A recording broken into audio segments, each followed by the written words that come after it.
Hi friends, నేను miss వచ్చాను. ఈరోజు నేను దోశ అండి. ఇది శామదుంపతోటి దోశ. మనకి శామదుంప బాగా చెక్కిసుకొని ఒక కప్పు బియ్యం పిండి అండి. ఇందులో ఇంకేం పిండిలు అక్కర్లేదు, ఓన్లీ బియ్యం పిండే. అందులో కొద్దిగా నువ్వులు, జీలకర్ర, కొద్దిగా వాము వేసుకోండి. వాము డైజెస్ట్ కదండి మనకి, అందుకని వాము వాడండి.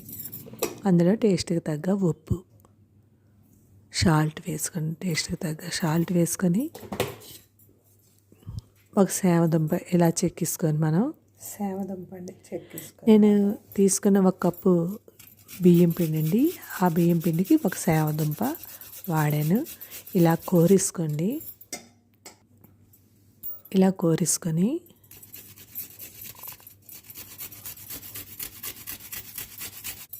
ఇలా బాగా కోరుకుంటే అందులోనే అల్లం వెల్లుల్లి ముద్ద,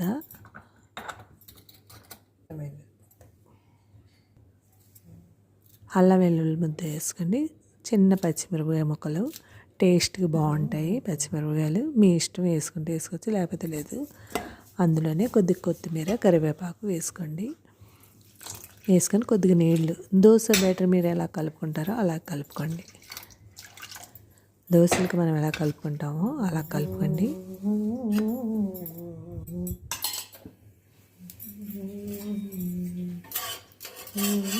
పెనమంతా బాగా కాలేక దోశలు ఎలా వేసుకుంటామో అలాగేనండి. తిప్పి దోశ కాదు, మామూలు రవ్వ దోశలు ఎలా వేసుకుంటామో అలాగే వేసుకోవాలి.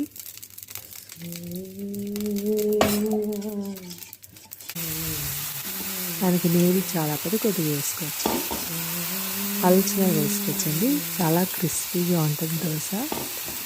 మీరు ట్రై చేయండి, చాలా బాగుంటుంది, టేస్ట్ కూడా బాగుంటుంది.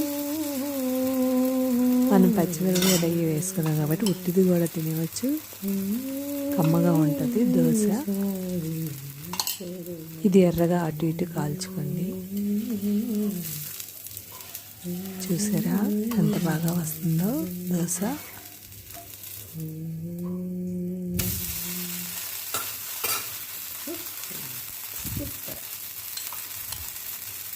అంతేనండి, ఎంతో టేస్టీ అయినా శామదుంప దోశ రెడీ అయిపోయింది.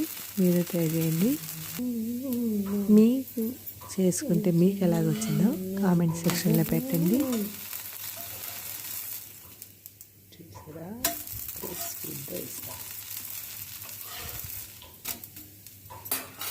ఇందులో మనం ఉల్లి చట్నీ అది చేసుకోవచ్చు, ఉల్లిపాయ చట్నీ చేసుకోవచ్చు, మనం పూరీ కూర చేసుకోవచ్చు, దోశలకి చేసుకుంటాం, బంగాళాదుంప కూర, మసాలా కూర చేసుకుంటాం కదా, అలా చేసుకోవచ్చు. నేనైతే మసాలా కూర చేసుకున్నానండి.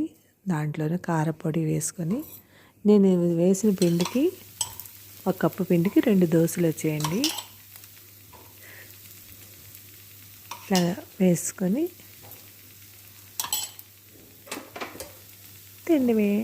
చాలా క్రిస్పీగా ఉన్నాయండి, చాలా బాగున్నాయి. మీరు ట్రై చేయొచ్చు, ఒకసారి చేసి చూడండి. మీకు ఎలాగొచ్చిందో చెప్పండి. టేస్ట్ కూడా బాగుంటుందండి, చాలా బాగుంటుంది. క్రిస్పీగా కూడా ఉన్నాయి, చాలా బాగున్నాయి. టేస్ట్ మాత్రం చాలా చాలా బాగున్నాయండి. దోశ చాలా బాగుంది, టేస్ట్ చాలా బాగుంది. మీరు ట్రై చేయండి. Thank you. సబ్స్క్రైబ్ చేయండి, లైక్ కొట్టండి, కామెంట్